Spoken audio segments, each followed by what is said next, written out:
প্রায় 1 সপ্তাহ ধরে আমেরিকার বিভিন্ন শহর অশান্ত হয়ে রয়েছে এবং সেই অশান্তির আঁচ কিন্তু ক্রমশ ছড়াচ্ছে। সেনা নামাতে হয়েছে, অশান্তি, নানা রকম ছবি আমাদের সামনে উঠে আসছে, আমরা দেখছি। ট্রাম্পের এই দ্বিতীয় পর্বের শাসনে আমেরিকা কোন পথে চলেছে এবং গোটা বিশ্ব কোন পথে চলেছে, কারণ আমরা জানি আজকের যে খবর যে ইরান এবং ইসরায়েলের মধ্যে উত্তেজনার পারদ আরো চলেছে এবং ইরানের বেশ কয়েকটি জায়গায় বোমা হামলা চালিয়েছে, কয়েকটি জায়গায় হামলা চালিয়েছে ইসরায়েল। সব মিলিয়ে আমরা জানি যে ইসরায়েলের পেছনে সমর্থন, প্রত্যক্ষভাবেই সমর্থন থাকে আমেরিকার। সব মিলিয়ে গোটা বিশ্ব কোন পথে চলেছে এবং আমেরিকাতে এই মুহূর্তে কি অবস্থা? লস অ্যাঞ্জেলেসে প্রথম আনরেস্ট শুরু হয়, কারণ যেহেতু লস অ্যাঞ্জেলেস, স্যান ডিয়েগো, ক্যালিফোর্নিয়ার এই জায়গাগুলো মেক্সিকো সীমান্তের একেবারে পাশেই, তার ফলে সেখানে হিসপ্যানিকদের সংখ্যা খুব বেশি। নাগরিক যারা আমেরিকান সিটিজেন হিসপ্যানিক তারাও যেমন লক্ষ লক্ষ আছেন, আবার যারা গ্রিন কার্ড হোল্ডার বা যারা অন্যান্য ভিসাতে আছেন বা যাদের কোনো রকম বৈধ কাগজপত্র নেই, এরকম lakh lakh Hispanic immigrant Los Angeles, স্যান ডিয়েগো, ক্যালিফোর্নিয়ার, সাদার্ন ক্যালিফোর্নিয়ার এই অঞ্চলগুলোতে আছেন। এবং লস অ্যাঞ্জেলেস যেহেতু ইমিগ্রেন্ট আন্দোলনের একটা খুব বড় কেন্দ্র, যেটা আমরা কাজ করার সময় আমরা দেখেছি দীর্ঘকাল ধরে, ফলে সেখানে খুব বড় ভাবে আন্দোলনটা দানা বেঁধে উঠেছে ট্রাম্পের এই অত্যাচারের বিরুদ্ধে, নিপীড়নের বিরুদ্ধে। এবং তার সঙ্গে যেটা সবচাইতে যেটা আসার কথা, যেটা আমরা সবসময় চেয়ে এসেছি, এটা হচ্ছে যে আমেরিকার যে সমস্ত লেবার ইউনিয়ন আছে, শ্রমিক ইউনিয়ন আছে, তাদের মধ্যে যারা সবচাইতে গরিব, যে সমস্ত ওয়ার্কার যারা স্যানিটেশনের কাজ করেন বা এই ধরনের কাজ যারা করেন, তাদের যে ইউনিয়ন SEIU, তাদের শ্রমিক ইউনিয়নের যারা সদস্য তারাও এই আন্দোলনে সামিল হয়েছেন। ফলে আন্দোলনটা খুব দ্রুত খুব বড় আকার ধারণ করেছে। কিন্তু এখন কেবলমাত্র আর লস অ্যাঞ্জেলেসে সীমাবদ্ধ নেই, আমাদের এখানে, আমাদের শহরে নিউ ইয়র্কে আন্দোলন হচ্ছে,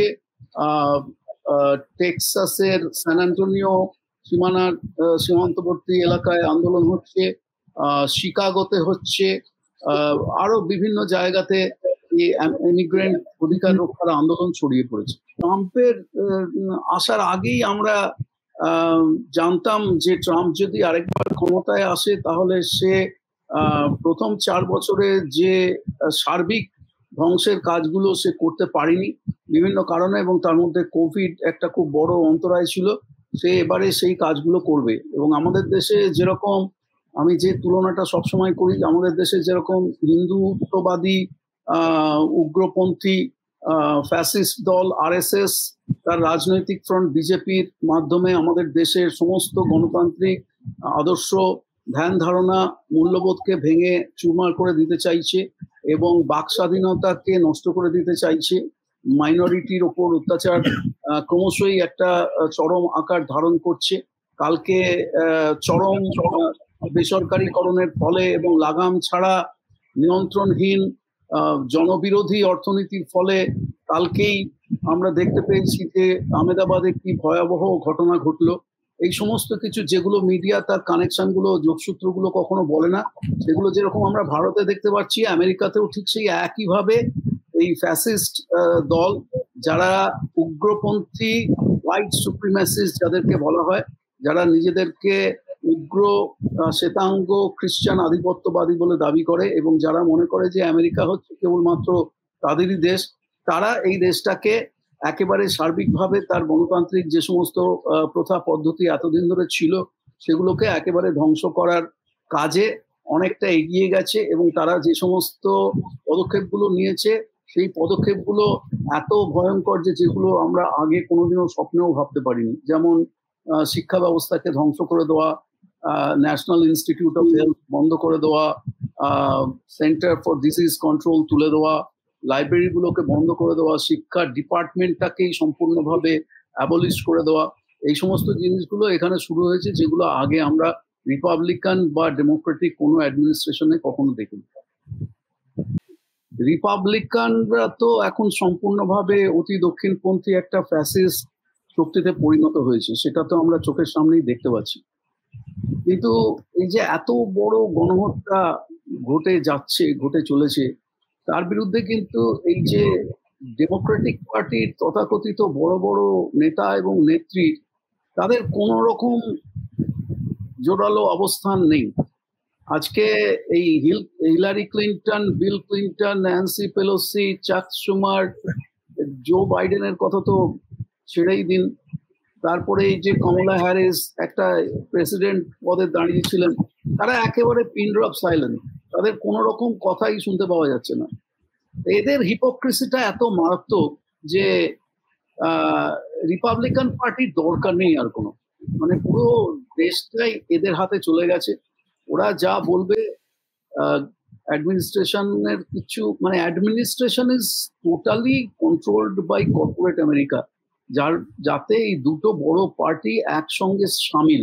যে সমস্ত ডেমোক্রেটিক পার্টির বা অন্যান্য ছোট ছোট পার্টির লোকেরা যারা অন্য ধরনের কথাবার্তা বলছে, তাদের আমার নিজের যেটা টার্মিনোলজি, জার্নালিজম অফ এক্সক্লুশন, যেটা আগে কেবলমাত্র আমরা নোম চমস্কি বা হাওয়ার্ড জিনের মতন মানুষের কথা সাধারণ আমেরিকানরা যাতে জানতে না পারে তার জন্য জার্নালিজম অফ এক্সক্লুশন হতো, কিন্তু এখন একেবারে যে কোনো লোক, যে কোনো ব্যক্তি, নেতা নেত্রী, সে ইউনিয়নের নেতা নেত্রী হোক বা রাজনৈতিক দলেরই হোক বা এনভায়রনমেন্টালিস্ট হোক, ইমিগ্রেন্ট রাইটস এর নেতা নেত্রী হোক, তাদের কোনো কথা যাতে সাধারণ মানুষ জানতে না পারে তার, এবং কেবলমাত্র যেন প্রো ইসরায়েল, প্রো ট্রাম্প একটা যেন নিউজ সাইকেল থাকে, তার জন্য এই তথাকথিত লিবারাল মিডিয়ার যে ভূমিকা, সেটা এত বেশি হিপোক্রিটিক্যাল, এত বেশি ধিক্কারযোগ্য যে বলার কথা নয়। এটা আমি প্রথমে বলছি। তার মধ্যে নিউ ইয়র্ক টাইমস এর কথা নাম্বার 1 বলতে হবে। সেই আমাদের একটু আগে দাদা যেটা বললেন যে ওয়েপন্স অফ মাস ডিস্ট্রাকশনের তথ্য তো প্রথম নিউ ইয়র্ক টাইমস খাড়া করেছিল। আমি তখন কলাম্বিয়া ইউনিভার্সিটিতে জার্নালিজম পড়ে সবে বেরিয়ে এসেছি, সেই সময় নোম চমস্কি সেই কথা বলেছিলেন যে কিভাবে এই নিউ ইয়র্ক টাইমস এর জুডিথ মিলার বলে একজন সাংবাদিক, সে ওই ওয়েপন্স অফ মাস ডিস্ট্রাকশনের তত্ত্ব খাড়া করেছিল এবং সম্পূর্ণ তার ভিত্তিতে ইরাকের মতো একটা দেশকে গুড়িয়ে দেওয়া হলো এবং সাদাম হোসেনের জনসমক্ষে ফাঁসি হলো। মানে অবিশ্বাস্য, চিন্তা করা যায় না। লিবিয়া থেকে গাদাফিকে শেষ করে দেওয়া হলো। যেখানে যেখানে একটা অ্যান্টি আমেরিকা, অ্যান্টি ইসরায়েল একটা রেজিস্ট্যান্স ছিল, সেগুলোকে একটা একটা করে ধ্বংস করে দেওয়া হলো। এদের এখন তারপরে হলো সিরিয়া। এখন এদের সামনে লাস্ট, মানে যাকে বলে সত্যিকারের যে বাধা বা স্টাম্বলিং ব্লক, সেটা হচ্ছে ইরান। এবং ইরানের নিউক্লিয়ার পাওয়ার ছাড়া আর সত্যি কথা বলতে কোনো সেরকম আর কোনো শক্তি নেই যে তারা কোনো রকম যুদ্ধ হলে তারা সেখানে কোনো রকম সত্যিকারের একটা রেজিস্ট্যান্স তৈরি করতে পারবে বা সাধারণ ইরানিয়ান জনগণ এসে তাদের এই মোল্লাতন্ত্রের পাশে থাকবে। ফলে ইরানকে ওই নিউক্লিয়ার পাওয়ার ধ্বংস করে যদি একবার ওরা দিতে পারে, তাহলে মানে ইরানের সমস্ত রেজিস্ট্যান্স ওখানেই শেষ।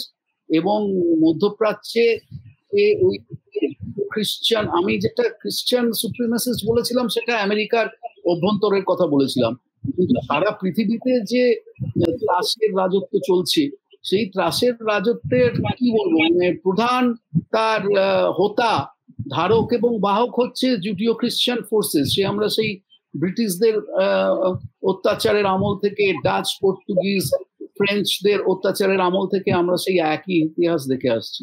তার এখন নতুনতম ধারক এবং বাহক হচ্ছে ইসরায়েল এবং আমেরিকা। সুতরাং এবং মিডিয়া এত কমপ্লিসিট, বিগ মিডিয়া আমাদের দেশে যেমন এই মোদিদের কাছে একদম কমপ্লিটলি সোল্ড আউট হয়ে গেছে, এদেশে সেরকম বিগ মিডিয়া এই দুটো কর্পোরেট পার্টির কাছে একেবারে সোল্ড আউট হয়ে গেছে। তাদের মধ্যে কোন রকম মানে একটা প্রো পিপল, প্রো 99% কোন রকম ভয়েস আর নেই। ফলে এই যে জিনিসটা শুরু হয়েছে, তার সঙ্গে ইলন মাস্কের মতন, জেফ বেজোসের মতন big corporate giant, Bill Gates এর মতন, তারা আর্টিফিশিয়াল ইন্টেলিজেন্সের সাহায্যে এদেশের মধ্যে একেবারে সম্পূর্ণভাবে যেটুকু বা জনমুখী একটা অর্থনীতি ছিল, বা সাধারণ মানুষের যে একটা ভূমিকা ছিল সেটাকে সম্পূর্ণভাবে চিরকালের মতন অবলুপ্ত করে দেওয়ার খেলায় নেমেছে।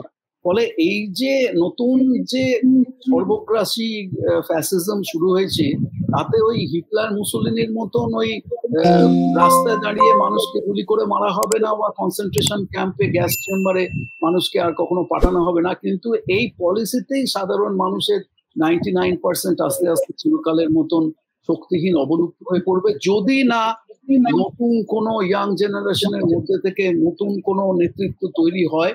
ইয়াং জেনারেশন পথ দেখাচ্ছে, সারা দেশে বিরাট ভাবে লড়াই চলেছে। ইমিগ্রেন্ট রাইটস মুভমেন্ট কোনো আলাদা মুভমেন্ট নয়। ইমিগ্রেন্ট রাইটস মুভমেন্ট বা যুদ্ধবিরোধী যে সমস্ত আন্দোলন চলছে, পুলিশ এই অত্যাচারের বিরুদ্ধে, বন্দুকবাজির বিভৎসতার বিরুদ্ধে, গাজার গণহত্যার বিরুদ্ধে সারা দেশ জুড়ে অসংখ্য আন্দোলন চলছে। তার যদি কোনো একটা সঠিক আমরা নেতৃত্ব দেখতে পারি এবং তাতে যদি এই কর্পোরেট ডেমোক্রেটিক পার্টির হাত থেকে বেরিয়ে এসে যদি কোনো জনমুখী নেতৃত্ব তৈরি হতে পারে, তাহলেই একমাত্র এদেশের ভবিষ্যৎ আছে। এবং আমেরিকা আর ইসরায়েল হচ্ছে এখন পৃথিবীতে সবচাইতে ভয়ঙ্কর বুলি। আগে যেটা ছিল ব্রিটিশরা, ডাচরা, পর্তুগিজরা, ফরাসিরা, স্প্যানিশরা সারা পৃথিবীতে ত্রাসের রাজত্ব চালিয়ে গেছে কয়েকশো বছর ধরে, যার ফল আমরা এখনো ভোগ করছি এবং বাকি জীবনটা ভোগ করে যাব। আমাদের দেশটাকে একেবারে ধ্বংস করে দিয়ে লুটে পুটে নিয়ে চলে গেছে। এখন তার জায়গাটা দখল করেছে এই জুডিও খ্রিস্টান পাওয়ার, এবং তাদের হাত থেকে যদি পৃথিবীকে রক্ষা করতে হয়, তাহলে সাধারণ মানুষের যেরকম নতুন প্রজন্মের ছেলে মেয়েদের উপরে আমাদের আশা আমরা রাখছি, সেরকম আমাদের তার সঙ্গে সঙ্গে, যার কথা আমি সারা জীবন ধরে বলে যাচ্ছি, আমরা যদি জনমুখী প্রো পিপল জার্নালিজম তৈরি করতে পারি, মিডিয়া তৈরি করতে পারি, তাহলে আমরা মানুষের কাছে সঠিক খবর, সঠিক বিশ্লেষণ পৌঁছে দিতে পারবো। না হলে মগজ ধোলাই এমন একটা চরম পর্যায়ে পৌঁছেছে যে এত বড় একটা বিমান দুর্ঘটনা যেখানে 260-70 জন মানুষের জীবন চলে গেল, সেটাকেও ঘুরিয়ে দিয়ে অন্য রাস্তায় নিয়ে যাওয়ার খেলা অলরেডি শুরু হয়ে গেছে। সুতরাং মিডিয়ার কথাটা আমাদের বারবার করে বলতেই হবে। মানুষের গণ আন্দোলন, নতুন প্রজন্মকে এম্পাওয়ার করা এবং তার সঙ্গে সঙ্গে নিজেদের জন্য নতুন জনমুখী মিডিয়া গড়ে তোলা, এই আমাদের বাঁচার একমাত্র রাস্তা। কারণ এখন যেদিকে যাচ্ছে সেটা এত ভয়ঙ্কর, এত আনপ্রেসিডেন্টেড, ইতিহাসে কখনো এরকম ভয়ঙ্কর হত্যাযোগ্য, ধ্বংসযোগ্য হয়েছে বলে আমার অন্তত জানা নেই।